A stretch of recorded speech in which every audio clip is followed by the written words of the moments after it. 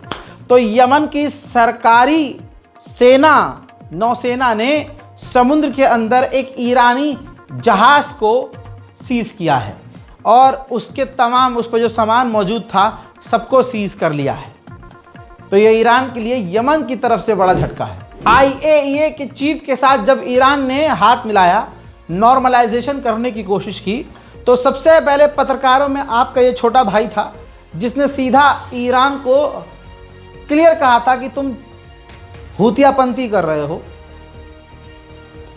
बड़े इस्लामी बनते हो, तुम हदीसों के और तुम अल्लाह वालों के इतने बड़े बनते हो, तुम्हें अंबिया की बातें याद नहीं।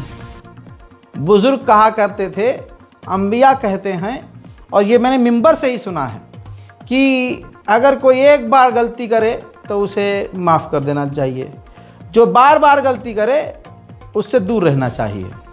IAEA का तुमको नज़र नहीं आया था? IAEA ने क्या किया? माहौल बनाया। ईरान यूरेनियम बना रहा है, परमाणु बना रहा है। अमेरिका, इजराइल ने इसी स्टेटमेंट को उसके कोट किया और अफवाह और फैलाई और फिर आखिरकार ईरान पर हमला कर दिया। जैसे ही ईरान पर हमला हुआ, IAEA पलट गया कि हमने कब कहा? हमने कहा बना सकता है, बनाया नहीं, और न बना रहा है, ना हमारे पास कोई सबूत है कि ईरान परमाणु बना रहा है, लेकिन बना सकता है। फिर उसके बाद क्या हुआ? ईरान ने IAEA पर नाराजगी जताई और कहा कि हम बात नहीं करेंगे। फिर पता नहीं कौन से कुत्ते ने काटा, ईरान की गवर्नमेंट ने IAEA से हाथ मिला लिया और जी एक्सेस देना शुरू कर दिया, आप आइए जी। और वो ईरान गया भी, सुअर का बच्चा, और ईरान ने वेलकम भी किया। दोगलापन देखो ईरान का, वेलकम भी किया। फिर क्या हुआ? आज की तारीख ये रही। वही IAEA का चीफ धमकी दे रहा है कि अगर ईरान ने कूटनीतिक तरीके से बातचीत करके बात नहीं मानी तो फिर ताकत का इस्तेमाल किया जाएगा, यानी हमला किया जाएगा। ये किसी देश का प्रधानमंत्री, राष्ट्रपति, सेनापति नहीं है, ये झटकुल्ला, ये झाट चौधरी IAEA का चीफ है। इसी ने ईरान के परमाणु संगठनों, परमाणु ठिकानों की जानकारी, जो फाइल है, इजराइल तक पहुंचाई थी। मेरे पल्ले अभी भी नहीं पड़ रहा है कि ईरान 3-3 बार कैसे बन सकता है, और एक ही आदमी से। हालांकि ईरान ने अब IAEA से बात करना बंद कर दिया है, लेकिन ईरान पर अभी भी भरोसा नहीं है मुझे। कल को फिर ईरान IAEA से बात कर सकता है। आदत से मजबूर इजरायली आतंकी सेना ने लेबनान पर एक बार फिर से हमला किया, जिसमें फिलहाल एक की खबर है, एक लेबनीज की मौत हुई और कई घायल हैं। वहीं अमेरिकी ऑफिशियल ने धमकी दी है कि अगर लेबनान की सरकार ने हिजबुल्लाह को डिसआर्म नहीं किया, हिजबुल्लाह से हथियार नहीं छीने, तो एक बार फिर से इजराइल के साथ लेबनान की जंग हो सकती है। ये धमकी वाला स्टाइल देखो, खुद की इतनी फटती है कि खुद लड़ने को तैयार नहीं है, कह रहा नहीं हम नहीं लड़ेंगे, इजराइल लड़ेगा फिर तुमसे। ये अमेरिका की औकात है। खुद कभी जंग में नहीं कूदता, पीछे रहता है, हथियार बेचता है और खून और लाशों के ऊपर ये अपना देश चलाता है। ये है अमेरिका। इजराइल सारी दुनिया में नंगा हो चुका है, जैसे अंधभक्त नंगे हो चुके हैं और 15 लाख देने का वादा करने वाला नंगा हो चुका है। जैसे चीन को लाल आंख दिखाने वाली बात बोलकर आज चीन के साथ हाथ मिलाने वाला नंगा हो चुका है। जो कल तक ट्रंप को अपना डोनाल्ड ट्रंप माय फ्रेंड कहता था, आज ट्रम्प से जलील होकर पूरी दुनिया में नंगा हुआ है, ऐसे ही इजराइल भी पूरी दुनिया में नंगा हो चुका है। हवा बदल चुकी है। दोस्तों, अमेरिका के अंदर जो पोल हुआ तो 59% आवाम का अब ये मानना है कि फिलिस्तीन स्टेट को मान्यता मिलनी चाहिए, फिलिस्तीनियों को आज़ाद घोषित करना चाहिए। हजरात, रिपोर्ट ये आई है कि जो ताइवान है वो अपना टी डोम सिस्टम बना रहा है, वो भी डिफेंसिव हथियार है। दोस्तों, ताइवान ये चीन के खिलाफ बना रहा है। खबर यह है कि इजराइल ताइवान की टी डोम बनाने में चीन के खिलाफ मदद कर रहा है।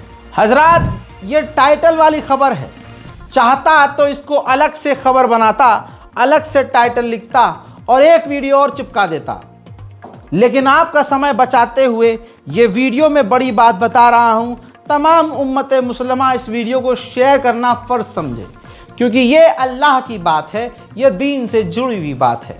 हज़रात मोहतरम, जेरूशलम में रहने वाले फ़िलिस्तीनी ऑफिशियल्स ने कहा है कि जो बैतुल मुक़द्दस है अब वो सेफ़ नहीं है, मस्जिद अल अक्सा कभी भी गिर सकती है। हज़रात मोहतरम, पहली बात एक कन्फ्यूज़न, ये जो आप गोल्डन डोम देख रहे हैं ये वाली मस्जिद बैतुल मुक़द्दस नहीं है। ये जो अक्सर वॉलपेपर के तौर पर यूज़ है ये मस्जिद ही, और है ये बैतुल मुक़द्दस के परिसर के अंदर, उसी मैदान में ये मस्जिद है जहां बैतुल मुक़द्दस है। लेकिन असली बैतुल मुक़द्दस है ये, जो दिखने में पुरानी है, थोड़ा ज़्यादा मेंटेन भी नहीं है, लेकिन असली बैतुल मुक़द्दस मस्जिद अल अक्सा ये है। खबर ये है कि इस मस्जिद के नीचे इजराइल ने खुदाई कर रखी है, और वो खुदाई की तस्वीरें मैं आपको पहले दिखा चुका हूँ इसी 15 दिन के बीच जो पिछला 15 दिन गुजरा है, एक बार मैंने तस्वीरें दिखाई हैं। खबर यह है कि जेरूशलम में रहने वाले फ़िलिस्तीनियों ने कह दिया है कि इजराइल ने बैतुल मुक़द्दस की बुनियादों तक खुदाई कर दी है, लिहाजा मस्जिद अल अक्सा अपने आप ही कभी भी गिर जाएगी। और ये इजराइल का ही प्लान है, अगर वो अटैक करेगा तो सारी दुनिया भड़क जाएगी और इजराइल एक तरफा गलत दिखेगा। इसलिए इजराइल ने खुदाई कर दी है। अब बारिश हो, बरसात हो, या कुछ भी क्रैक पड़ जाए या झटका लग जाए तो वैसे ही बैतुल मुक़द्दस अपने आप गिर जाएगी, ज़मीन नीचे धंस जाएगी। दुनिया को लगेगा अरे इसमें इजराइल का कोई हाथ ही नहीं है, इजराइल ने तो बेचारे ने कुछ किया ही नहीं है। तो ये ख़तरे की घंटी है, उम्मत मुस्लिमा को इस पर ध्यान देना चाहिए। इजराइल ने 12% आबादी गाज़ा की या तो कत्ल कर दी है या तो मिटा दी है, ये हाल है। उधर इजराइल के खिलाड़ियों को इंडोनेशिया ने अपने यहाँ होने वाले मैच में बैन कर दिया था, रिपोर्ट ये है, जिसके बाद इंटरनेशनल ओलंपिक कमेटी ने इंडोनेशिया को ही ओलंपिक से सस्पेंड कर दिया। यह है पैसे की ताकत, यह है खौफ की ताकत। इजराइल की हर जगह चलती है, चाहे पैसे के दम से, चाहे ब्लैकमेलिंग के दम से। मोहतरम हजरात, ये भी एक बहुत बड़ी खबर है। आज की वीडियो के अंदर मैं आपको जो बड़ी बड़ी खबरें बता रहा हूँ ये सरप्राइजिंग है। बहुत लोग कई दिन से पूछ रहे हैं कि अबू उबैदा कहाँ गए। इजराइल ने क्लेम किया और पूरी दुनिया के अखबारों ने छापा कि अबू उबैदा मारे गए। मुसलमान ग्रुप और झुंड खुश हुआ कि भाई ये तो झूठी खबर है, क्योंकि ऐसा 35 से 40 बार क्लेम इजराइल कर चुका है और हमेशा उसने किया है, लेकिन अबू उबैदा जिंदा सही सलामत होते हैं।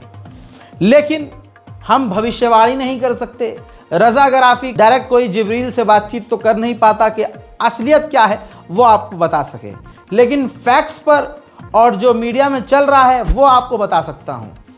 अब दोस्तों, अभी तक जो है हमास ने क्लियर नहीं किया कि हमास का जो स्पोक पर्सन है अबू उबैदा वो जिंदा है या मारे गए हैं। एक बड़े नेता जो मारे गए हमास के, यहिया सिनवार, जैसे ही मारे गए तो हमास ने छुपाया नहीं, दुनिया को बता दिया। अबू उबैदा से ज़्यादा पॉपुलर यहिया सिनवार थे। सवाल यह है कि फिर छुपा क्यों रहा है हमास? या तो अबू उबैदा मारे गए हैं या फिर कोई और बात है। कोई और बात हो नहीं सकती। अभी तक यही चल रहा था, रज़ा भाई अबू उबैदा जिंदा हैं कि मारे गए। अब कहीं छप रहा है कि जिंदा हैं, कहीं छप रहा है कि मारे गए हैं। लेकिन इन सब कन्फ्यूज़न के बीच एक इशारा हमास की तरफ से मिला। दोस्तों, ये रही रिपोर्ट। हमास ने एक लंबे समय के बाद अबू उबैदा की जगह, जो उनका अल कुद्स ब्रिगेड था, अबू उबैदा की जगह अबू हमज़ा को लीडर बना दिया है, स्पोक पर्सन बना दिया है। तो ये इशारा है, ये एक बात हो सकती है जिससे समझा जा सकता है कि अबू उबैदा शायद अब इस दुनिया में नहीं रहे, वरना इतना लंबा समय हमास कभी नहीं लेता ये बताने में कि हाँ उनकी तंजीम का कोई बंदा मारा गया है, क्योंकि वो शहादत मानते हैं इस चीज़ को और वो शहादत को छुपाते नहीं। तो इतना तो दिमाग पर जोर डालना आप लोगों को चाहिए कि अब ये जो हमास ने ऐलान किया है उनके पद की जगह किसी और अबू हमज़ा को बिठाया गया है, इसका इशारा यही है कि अब अबू उबैदा इस दुनिया में नहीं है। उधर नेतन्याहू के दफ्तर के जरिए ऑफिशियली ऐलान किया गया है तुर्की की कोई भी फौज गजा में तैनात नहीं होगी। जर्मनी ने इजराइल से $2.3 बिलियन की डील की है। जर्मनी अपनी सेना के लिए इजराइल से हथियार लेगा। इस रिपोर्ट में ऐसी वो बड़ी खबरें हैं जिसका आपको इंतजार था और कुछ ब्रेकिंग न्यूज़ भी है, ताकि आपका समय बचे। तो गाज़ा की मदद के लिए आगे आइए, इस बारकोड का इस्तेमाल कीजिए, अकाउंट डिटेल का इस्तेमाल करके गाज़ा और फिलिस्तीन तक मदद पहुंचाने में हमारी मदद कीजिए। अपनी दुआओं में हमें याद रखिए, गाज़ा और फिलिस्तीन के लिए दुआ कीजिए, हिंदुस्तान के मुसलमानों के लिए दुआ कीजिए और शैतान के हक में मन में ही बद्दुआ कीजिए। शैतान के मुंह पर लानत भेजिए।